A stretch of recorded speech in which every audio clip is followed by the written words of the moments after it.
On service tayo mga idol. Ito, bumigay yung linya ng tubig.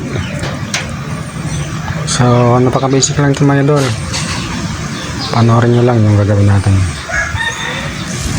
So, yun na nga idol, pinutol natin yung nag-crack na PVC elbow.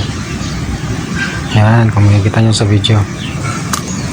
So, ganyan lang. Then, kakailanganin natin ng fittings. Ito yung elbow, plain elbow, saka plain PVC coupling. Then, kahit scrap lang na same size na tubo. Then, solvent. So, yan lang. Napaka basic. At ito na nga yun mga idol. Ito yung coupling. Then, ito yung bagong plain elbow. So, that's it. Ganun lang kadali. O ganun lang ka basic mga idol. Maraming salamat.